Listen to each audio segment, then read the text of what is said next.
So hello everyone. तो आज की इस वीडियो में हम लोग नाइपर के कुछ इंपॉर्टेंट क्वेश्चंस को डिस्कस करने वाली हैं। एंड बहुत जल्द नाइपर का एग्ज़ाम स्टार्ट होने वाला है, तो उसके रिलेटेड जितने भी important MCQs previous year question papers में आए हैं उन सबको हम लोग आज की इस वीडियो में डिस्कस करने वाले हैं। सो इसमें हमारे semi solid, suppositories, aerosols and cosmetics के जो इंपॉर्टेंट एमसीक्यूज हैं उसको हम लोग डिस्कस करेंगे वन बाय वन। सो चलिएगा इस वीडियो को स्टार्ट करते हैं। तो जो हमारा पहला क्वेश्चन है वो है lanolin is the following type of base. So lanolin के बारे में इस क्वेश्चन में आपको बताना है कि लैनोलिन में कौन से टाइप के बेस होते हैं। सो पहला है oleaginous base, absorption base, both A and B and water miscible. So इसका जो करेक्ट आंसर है वो है ऑप्शन बी, जो कि है एब्जॉर्प्शन बेस। सो इसमें आपके डिफरेंट जो होती हैं ऑइंटमेंट बेसिस होते हैं उसके बारे में आपको अच्छे से पढ़ लेना है। सो जैसे ओलिजीनियस में हमारे डिफरेंट बेसिस आती हैं, जैसे कि हार्ड पैराफिन, सॉफ्ट पैराफिन। सो ये हमारे ओलिजीनियस में आ जाती हैं। एंड एब्जॉर्प्शन में हमारे लैनोलिन वगैरह आ जाती हैं। सो इसके बारे में आपको अच्छे से पता होना चाहिए। Next question. सो जो हमारा नेक्स्ट क्वेश्चन है वो है the solid content present in paste is. So जो सॉलिड कंटेंट होता है वो पेस्ट में कितने परसेंट प्रेजेंट होता है। सो पहला है हमारा लेस देन 50%, बी है less than 70% but more than 60%, सी है मोर देन 50% एंड लास्ट है हमारा मोर देन 10% बस लेस देन 30%। सो इसका आंसर बताओ। सो इसका जो करेक्ट आंसर होने वाला है वो हमारा ऑप्शन नंबर सी होने वाला है, मोर देन 50%।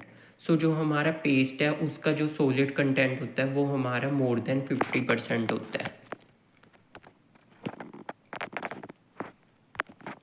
नेक्स्ट क्वेश्चन है हमारा pessaries which used in which of the following route. यानी कि पेस्ट्रीज को हम लोग कौन से रूट से लेते हैं उसके बारे में आपको इस क्वेश्चन में बताना है। सो इसके ऑप्शन है dichloro tetrafluoroethane, butane, isobutane and both P and C. So इसका जो करेक्ट आंसर होने वाला है वो है ऑप्शन नंबर डी, जो कि है बोथ पी एंड सी। यानी कि ब्यूटेन और आइसोब्यूटेन को हम लोग टॉपिकल यूज़ में, मतलब कि जो टॉपिकली हम लोग ये सारे प्रोपेलेंट को यूज़ करते हैं। एक क्वेश्चन हमारा मिस हो गया जो कि है pessaries used in which of the following route. यानी कि पेस्ट्रीज को हम लोग कौन से रूट से लेती हैं। ए है वेजाइनल, रेक्टल, यूरेथ्रल और नसल। सो इसका जो करेक्ट आंसर है वो है ऑप्शन ए, वेजाइनल। सो जो हमारी पेस्ट्रीज होती है उसको हम लोग वेजाइनल रूट से लेते हैं। ये बहुत ही आसान क्वेश्चन था। सो जो हमारी ये डिफरेंट टाइप की जैसे कि सपोजिटरीज होती है, जैसे कि यूरेथ्रल, वेजाइनल, रेक्टल, उसके क्या क्या शेप्स हैं उससे भी आपके क्वेश्चन आ सकते हैं, तो उसको भी आपने अच्छे से पढ़ लेना है। जैसे कि रेक्टल में हमारी जो होती है ओली फॉर्म होती है, वेजाइनल में हमारी जो होती है डिफरेंट शेप होती है, उससे आपको क्वेश्चन आ सकता है, तो उसको अच्छे से पढ़ लेना आप। नेक्स्ट अब हम नेक्स्ट क्वेश्चन के बारे में डिस्कस करते हैं। नेक्स्ट क्वेश्चन है which of the following devices use to increase the efficiency of drug delivery via aerosol. यानी कि जो एरोसोल है, यानी कि जो हमारा एरोसोल्स होते हैं उसमें कौन से डिवाइस को यूज़ करते हैं ताकि जो हमारी ड्रग डिलीवरिंग सिस्टम की एफिशिएंसी है उसको हम लोग इंक्रीज़ कर सकें। सो इसका ऑप्शन ए है ट्यूब स्पेसर्स, ऑप्शन बी है tubular metal valves, option C है एक्चुएटर एंड ऑप्शन डी है वोल्व, प्रेशर वोल्व। सो इसका करेक्ट आंसर होने वाले वो है option B, that is meter valve. So meter valve को हम लोग यूज़ करते हैं ताकि हम लोग जो है ड्रग डिलीवरिंग जो एफिशिएंसी है उसको हम लोग इंक्रीज़ कर सकें। इसके अलावा जो हमारा एक्चुएटर होता है वो भी हम लोग यूज़ करते हैं ताकि जो हमारी जो प्रोडक्ट है उसमें हम लोग डिज़ायर फॉर्म में प्रोडक्ट को ऐड कर सकें एरोसोल में। तो ये भी पॉइंट आपको पता होना चाहिए कि जो एरोसोल्स है उसमें हम लोग एक्चुएटर को यूज़ करते हैं ताकि जो है प्रोडक्ट है उसको हम लोग डिज़ायर फॉर्म में इंस्टॉल कर सकें, यानी कि इसमें इंक्लूड कर सके। नेक्स्ट हमारा प्रेशर वोल्व होता है, इसको तो नाम से ही पता चल रहा है, यानी कि ये क्या करता है, जो प्रेशर होता है उसको मेंटेन करके रखता है। सो ये भी आपको अच्छे से पता होना चाहिए। अब नेक्स्ट क्वेश्चन के बारे में डिस्कस करते हैं। सो नेक्स्ट हमारा क्वेश्चन है among the propellant used in aerosol one of the following is used for topical pharmaceutical aerosols. यानी कि इसमें से कौन सा जो प्रोपेलेंट है उसको हम लोग यूज़ कर सकते हैं, टॉपिकली यूज़ कर सकते हैं। सो ऑप्शन ए है ट्राइक्लोरो मोनोफ्लोरोमीथेन, ऑप्शन बी है dichloro difluoromethane, option C is dichloro tetrafluoromethane and option D is propane. So ये चार ऑप्शन है, इसमें से जो करेक्ट आंसर है वो हमारा होने वाला है option D, that is propane. So इसका जो करेक्ट आंसर है वो है option B, that is propane.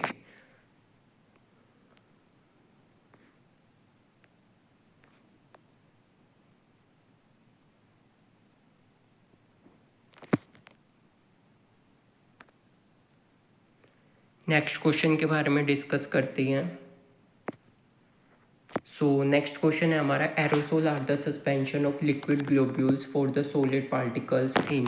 यानी कि जो एरोसोल्स हैं उसमें हम लोग क्या करते हैं, ये हमारे सस्पेंशन होती है जिसमें हम लोग लिक्विड ग्लोब्यूल्स को यूज़ करते हैं। तो उसमें हम लोग जो सॉलिड पार्टिकल्स है उसको हम लोग किस में इनकॉर्पोरेट करते हैं, गैसेस व्हीकल में, लिक्विड मॉलिक्यूल में, ऑइंटमेंट बेस में या फिर एक्वस सॉल्यूशन में।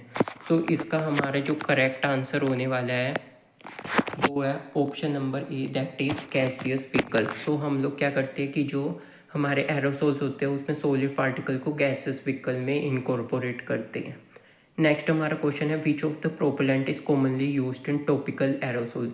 यानी कि जो टॉपिकल एरोसोल्स है उसमें हम लोग कौन कौन से टाइप के प्रोपेलेंट्स को यूज़ करते हैं। ऑप्शन ए है P22, 142B and 152A। Option B is propane, option C is butane and isobutane and option D is all of these. तो इसका करेक्ट आंसर होने वाला है option D, that is all of these. So इसमें हम लोग सारी type के जो होते हैं प्रोपेलेंट को यूज़ करते हैं टॉपिकली। सो ये था हमारा क्वेश्चन। नेक्स्ट क्वेश्चन के बारे में डिस्कस करते हैं। नेक्स्ट क्वेश्चन है हमारा, in aerosol. So next question है हमारा, in aerosol 152A is used for the name of which propellant. Option A is monofluoro dichloromethane, option B is difluoroethane, option C is trifluoro monochloromethane and option D is tetrafluoro dichloroethane. So ये question आपका NIPER JEE 2010 में पूछा गया था। सो इसका जो correct answer है वो होने वाला है, सो इसको समझते हैं सबसे पहले। तो जो जैसे आपको 152A दिख रहा है, तो इसमें जो 1 है वो हमें क्या रिप्रेजेंट कर रहा है, वो हमें कार्बन को रिप्रेजेंट कर रहा है, कार्बन -1। ठीक है, और हमारा जो 5 है वो किसको रिप्रेजेंट कर रहा है, ये हमारे हाइड्रोजन एटम +1 इसको रिप्रेजेंट कर रहा है। उसके बाद जो हमारा 2 है वो किसको रिप्रेजेंट कर रहा है, वो हमारे फ्लोराइड के एटम्स को रिप्रेजेंट कर रहा है। ठीक है, तो आपको समझ में आया कि जो 152 है उसमें जो सबसे पहली वाली टर्म होगी वो हमें कार्बन को रिप्रेजेंट करेगी -1। यानी कि इसमें क्या है, 1 एटम है, तो फिर जो हमारी पहली टर्म होगी वो क्या है, कार्बन -1। यानी कि पहली टर्म की वैल्यू की क्या आ जाएगी, 0 आ जाएगी। ठीक है, यानी कि कार्बन हमारे कितनी है, कार्बन हमारे 0 है। नेक्स्ट हमारी क्या आ जाएगी, हाइड्रोजन +1, यानी कि जो हाइड्रोजन एटम है वो हमारे 4 है इसमें। ठीक है, और कार्बन एटम 0 है। एंड थर्ड हमारी आ जाएगी 2 मतलब फ्लोराइड एटम हमारी कितनी है, वो 2 है, टोटल फ्लोराइड एटम। सो उससे हम लोग इसको क्वेश्चन को सॉल्व कर सकते हैं कि जो 152 है उसमें कौन सी प्रोपेलेंट की वैल्यू होगी। सो जैसे मैंने बताया कि जो लास्ट टर्म है वो 2 है, यानी कि 2 हमारे क्या है, फ्लोराइड के एटम्स है। ठीक है, तो इन चार ऑप्शन में हमें 2 देखना है कि मतलब इससे हम लोग डिपिक्ट कर सकते हैं कि जैसे ये हमारा ऑप्शन था टेट्राफ्लोरो डाइक्लोरो इथेन। सो इसमें 4 फ्लोराइड एटम है। ठीक है, और अगर हम ये देखेंगे तो यहाँ पे मोनोफ्लोरो यानी कि 1 फ्लोराइड एटम है। यहाँ देखेंगे तो यहाँ पर 2 फ्लोराइड एटम है, और यहाँ पर 3 फ्लोराइड एटम है, यहाँ पर 4 फ्लोराइड एटम है। सो इस हिसाब से जो हमारा करेक्ट आंसर आ जाएगा वो हमारा क्या आ जाएगा, वो हमारा ऑप्शन बी आ जाएगा, डाइफ्लोरो इथेन। सो ये था हमारा राइट आंसर। ठीक है, सो अब नेक्स्ट क्वेश्चन की तरफ देखते हैं। सो नेक्स्ट क्वेश्चन है, particle size in aerosol distribution in aerosol is determined by. यानी कि जो पार्टिकल साइज है उसको हम लोग किससे डिटरमाइन करते हैं। पहला ऑप्शन है कैस्केड इम्पैक्ट, ऑप्शन बी है light scattering decay, option C है coulter counter and option D है गैस क्रोमेटोग्राफी। तो इसका जो करेक्ट आंसर आने वाला है वो है हमारा option A, cascade impact. So cascade impact से जो होता है हम लोग क्या देखते हैं, जो पार्टिकल साइज होता है उसको हम लोग डिटरमाइन करते हैं। नेक्स्ट हमारा क्वेश्चन है iodine value in suppositories is related to. So iodine value हमारी क्या होती है, सो ये डिफरेंट वैल्यूज़ होती है जो कि आपको अच्छे से याद कर लेनी है कि आयोडीन वैल्यू क्या होती है, हाइड्रोक्सिल वैल्यू क्या होती है। सो आयोडीन वैल्यू कहते हैं कि कितना हमारे जो अमाउंट ऑफ बेस चाहिए जिसमें जो है, सो ये हमारी कुछ वैल्यूज़ होती है जिसको आपको अच्छे से याद कर लेना है। सो आयोडीन वैल्यू हमारी होती है कि कितने अमाउंट ऑफ बेस में हमारा हमने डिसोल्व कर रखा है। सो इसका ऑप्शन है saponification, potential decomposition by moisture, acid and oxygen. Option C is acetylation range and option D is decomposition by hydrolysis. ठीक है, तो इसका जो करेक्ट आंसर होने वाला है वो है हमारा ऑप्शन बी। सो आयोडीन वैल्यू से हम लोग क्या देखते हैं कि जो भी हमारे डीकम्पोजिशन वगैरह हो रही है, यानी कि जो मॉइस्चर वगैरह आ रहा है या फिर कोई भी ऑक्सीजन वगैरह कोई भी सब्सटेंस में जा रहा है, तो ये सारी चीज़ें हम लोग आयोडीन वैल्यू से डिटरमाइन करते हैं। ठीक है, नेक्स्ट क्वेश्चन के बारे में डिस्कस करते हैं। सो नेक्स्ट क्वेश्चन है pharmaceutical preparation use to decrease inflammation, यानी कि कौन सी प्रिपरेशन है जिसको हम लोग इन्फ्लामेशन को डिक्रीज करने में हेल्प करते हैं। सो पहले है पेंट, बी है poultice, option C is colloidals and option D is linctus. ठीक है, सो इसका जो करेक्ट आंसर हमारा होने वाला है वो है हमारा ऑप्शन बी, दैट इज पोल्टाइज। ठीक है, इसके अलावा भी आपको ये सारे ऑप्शन के बारे में पता होना चाहिए, जैसे पेंट हमारे लिक्विड ओसिड फॉर्म में हम लोग यूज़ करते होते हैं। ठीक है, सो कोलोइडल्स हो गए, कोलोडियंस हो गए, कोलोडियंस को भी हम लोग यूज़ करते हैं। इसका जो इम्पोर्टेंट पॉइंट है कि इसमें हम लोग क्या करते हैं,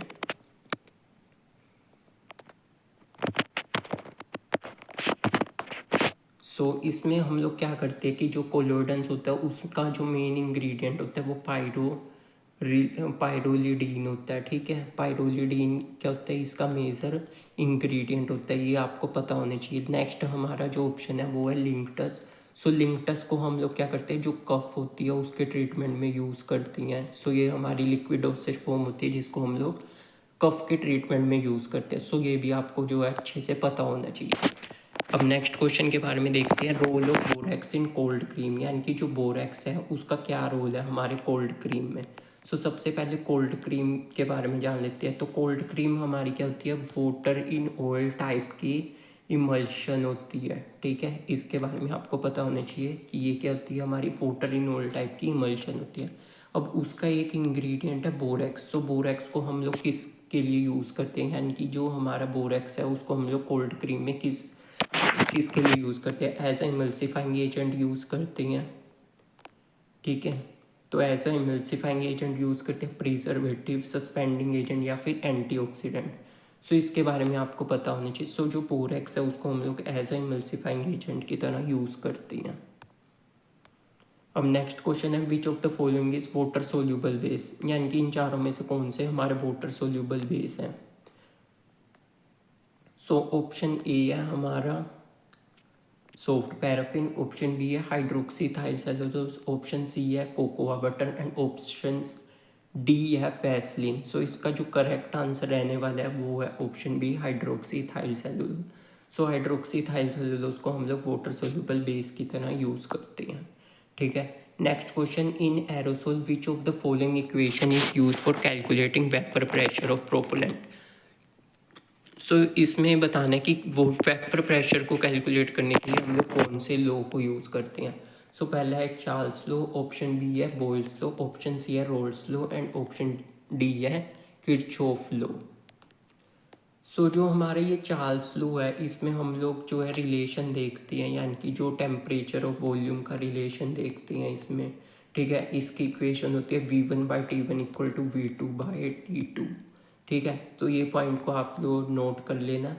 सो ये हमारा चार्ल्स लॉ होता है। नेक्स्ट हमारे बॉयल्स लॉ होती है, बॉयल्स लॉ में भी शायद P1 V1 equal to P2 V2 होता है। सो इसको कंफर्म कर लेना। सो ये सारे मतलब जितने भी लॉज है ये आपको अच्छे से पता होने चाहिए कि चार्ल्स लॉ क्या होता है, बॉयल्स लॉ क्या होता है। ठीक है, सो इससे भी क्वेश्चन आते हैं। सो जो हमारा क्वेश्चन है कि जो वेपर प्रेशर को डिटरमाइन करने के लिए हम लोग कौन से इक्वेशन को यूज़ करते हैं, तो इसका जो करेक्ट आंसर है वो है ऑप्शन सी, रोल्स लॉ। सो रोल्स लॉ होता है जिसकी मदद से हम लोग वेपर प्रेशर को कैलकुलेट कर सकते हैं। ठीक है, अब हम नेक्स्ट क्वेश्चन के बारे में डिस्कस करते हैं। तो नेक्स्ट क्वेश्चन है, choose the correct percentage of sorbitol as an excellent humectant. यानी कि जो सोर्बिटोल है उसको हम लोग कितने परसेंट में यूज़ करते हैं। ऑप्शन ए है 70%, ऑप्शन बी है 10%, ऑप्शन सी है 20%, ऑप्शन डी है 50%। सो इसका जो करेक्ट आंसर है वो है ऑप्शन ए 70%। सो 70% जो सोर्बिटोल है उसको हम लोग यूज़ करते हैं एज अ ह्यूमेक्टेंट। ठीक है, सो नेक्स्ट क्वेश्चन के बारे में बात करते हैं। तो नेक्स्ट क्वेश्चन है, witepsol is which type of base. So जो हमारा विटेपूल है उसको हम लोग कौन से बेस की तरह यूज़ करते हैं। सो ए है वाटर सोल्यूबल, ऑप्शन बी है वाटर मिसिबल, ऑप्शन सी है एब्जॉर्प्शन और ऑप्शन डी है ओलिजीनियस। सो इसका जो करेक्ट आंसर होने वाला है वो देखते हैं। सो जल्दी से इस क्वेश्चन का आंसर बताओ। सो इसका जो करेक्ट आंसर है वो है ऑप्शन डी, दैट इज़ ओलिजीनियस। सो विटापूल हमारा क्या होता है, एक तरह का ओलिजीनियस टाइप के जो होते हैं बेस होते हैं। सो इसको भी आपको अच्छे से याद कर लेना है। नेक्स्ट क्वेश्चन है department of transport test. So DOT बहुत ही फेमस टेस्ट है एंड इससे क्वेश्चन आ सकता है कि इसको हम लोग किसके लिए यूज़ करते हैं। Option A aerosol, option B glass container, option C capsule and option D none of these. So इसका जो करेक्ट आंसर रहने वाला है वो है option A aerosol. So aerosol के लिए हम लोग DOT टेस्ट को परफॉर्म करते हैं। ठीक है, सो नेक्स्ट क्वेश्चन है cocoa butter is. So cocoa butter क्या होता है। सो ये सारे जितने भी क्वेश्चन मैं आपको बता रहा हूँ ये सारे 9 पर में आए हुए क्वेश्चन हैं। सो इसको आप लोग अच्छे से कर लेना इन सभी क्वेश्चंस को। Option A insoluble in water, option B soluble in water, option C insoluble in acetone and option D insoluble in organic solvent. So इसका जो करेक्ट आंसर है वो हमारा रहने वाला है option A, that is insoluble in water. So जो हमारा कोकोआ बटर होता है ये हमारा इनसोल्यूबल होता है वाटर में। सो बहुत ही आसान क्वेश्चन था, आई होप सबको ये क्वेश्चन आता होगा। नेक्स्ट क्वेश्चन हमारा आ जाता है, which of the following is humectant. यानी कि इनमें से कौन से ह्यूमेक्टेंट है। So option A glycerin, option B PEG यानी कि polyethylene glycol, option C hydroxy propyl methyl cellulose and option C MC यानी कि मिथाइल सेलुलोस। सो जल्दी से इस क्वेश्चन को आंसर बताओ। सो इस क्वेश्चन का जो करेक्ट आंसर आएगा वो आएगा ऑप्शन ए ग्लिसरीन। यानी कि ग्लिसरीन हमारी एज अ ह्यूमेक्टेंट की तरह हम लोग यूज़ करते हैं। एंड लास्ट क्वेश्चन यानी कि इस जितने भी PYQ थे उसका लास्ट क्वेश्चन देखते हैं। सो इसका जो लास्ट क्वेश्चन है वो है the material used in gasket of valve of an aerosol preparation. यानी कि जो गास्केट होता है उसको हम लोग किस तरह से, कौन से मटेरियल से हमारा गास्केट बना होता है। सो ऑप्शन ए हमारा आ जाएगा butane, option B poly propylene, option C aluminium and option D delrin. So इसका करेक्ट आंसर है ब्यूटा एन। ठीक है, सो इस तरह से जो डिफरेंट जैसे गास्केट हो गया, ठीक है, और भी अलग अलग चीज़ें होती है जहाँ की इंस्ट्रूमेंट्स होती है उस पर भी आपका क्वेश्चंस आ सकता है, तो उसको अच्छे से पढ़ लेना। एक टेबल है जिसमें डिफरेंट जो हमारे पार्ट्स होते हैं उसमें कौन कौन से मटेरियल से वो मिलकर बने होते हैं उसके बारे में लिखा हुआ है, तो उस टेबल को आपको अच्छे से याद कर लेना। ठीक है, उससे भी आपका क्वेश्चन बन सकता है। सो ये थे कुछ इम्पोर्टेंट क्वेश्चंस। आई होप आपको ये सभी क्वेश्चंस के बारे में पता लगा होगा एंड किस टाइप के क्वेश्चंस आते हैं आपको समझ में आया होगा। इसके अलावा भी बहुत सारे प्रैक्टिस क्वेश्चंस हैं जो कि हम नेक्स्ट वीडियो में कवर करेंगे। सो अगर आपको इसकी PDF चाहिए तो टेलीग्राम चैनल को ज्वाइन कर लेना, लिंक डिस्क्रिप्शन में मिल जाएगा। सो वहाँ पर मैं ये सारे जो भी क्वेश्चंस है उसको अपलोड कर दूँगा, तो वहाँ से आप लोग इन क्वेश्चंस को सोल्व कर लेना। ठीक है, सो ये थी हमारी आज की वीडियो। आई होप आपको वीडियो अच्छी लगी होगी, तो वीडियो को लाइक करना एंड चैनल को सब्सक्राइब कर लेना। सो मिलती हैं अगली वीडियो में। Thanks for watching.